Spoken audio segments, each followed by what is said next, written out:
kindly don't forget to subscribe to our YouTube channel.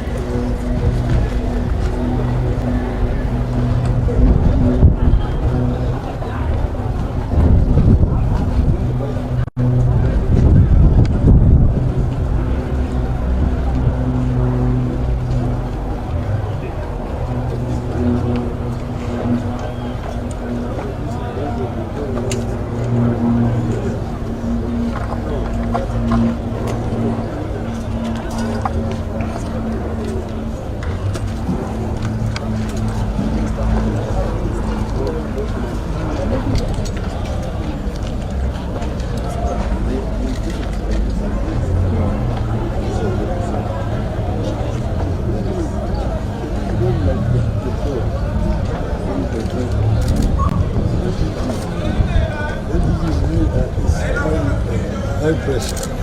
So you cannot just come at high pressure. See, the moment you open, it starts leaking and it goes into the atmosphere. It spreads very, very fast. See? So what happens? All of these trucks, each one of them is fitted with what is called pressure relief valve.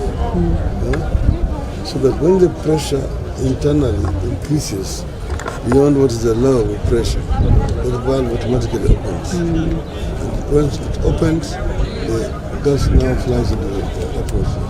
See? And it spreads very fast. The rest of it is open.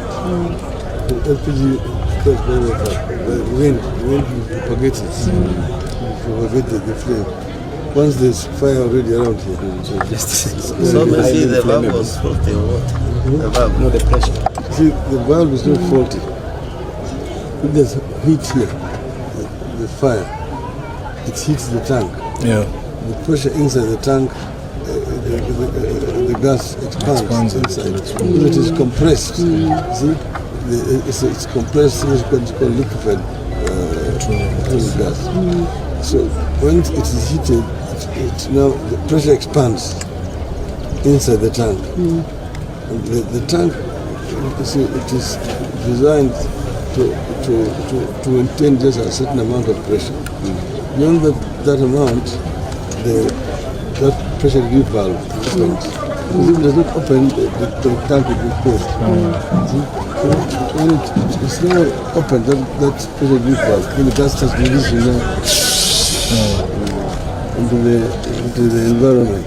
And the wind propagates. See, that's how the flame now spreads all over the place.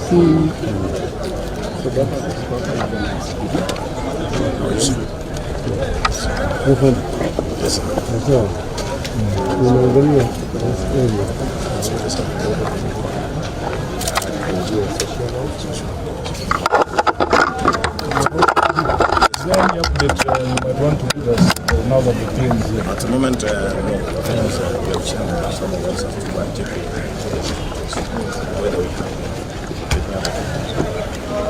the incident or this one is checked. And in terms of securing this site, gas was again smelling. Have there been experts from EPRA to come and secure the site? Yeah, EPRA team came here and they confirmed that there was nothing. There was one tire which was burning inside this building, but it was not a threat to the security of the area. Yes. Are these tanks now empty of gas? Empty. It was confirmed to be empty, Your Excellency. All of them. It was opened, and we even called members of the public to come here and confirmed. So from this site, where is the farthest victim from here? The farthest victim was it was along that stretch of the road that is heading towards Total Petrol Station along that is a road towards the station. Something like 500 meters away from here. The flame went up the fire. Yes, Your Excellency. The cylinder. Yes. Must have been a cylinder. These are bombs. Yeah. These are just bombs. Fire is they say is a good servant but a bad master. It was like a mass on last night. LPG is a good friend, but it's a very bad enemy. It's a terrible enemy. I deal with LPG other times. Yes. That's why, because we manufacture those cylinders. Yes. And the standards and specifications are very stringent, you know, and I don't understand how somebody can come and begin filling LPG in a place like this. This is basically committing suicide. This is suicidal. I mean, and you're not only to yourself, to the community around. It is completely unacceptable. It cannot happen in a civilized society. And the oil companies know this. I know no oil company will do an operation like this here. They will not, Vivo or Total will not allow this kind of thing. This must be a Juakali operation. And these are kind of things that must not be allowed to happen in our country. But there are so many within Embakasi here, Baba, and also within Eastlands. So it's something that should be really raised. There are so many like this, which is just a time bomb. What we have done, Jacom, is the Energy Committee, the Senate has already written to EPRA. We would want that they give us a complete list of all such facilities operating, whether they are licensed or unlicensed, whether there are cases going on in court involving them or not. We resume on Tuesday. So we're hoping that by Wednesday we should have a sitting with the team from EPRA.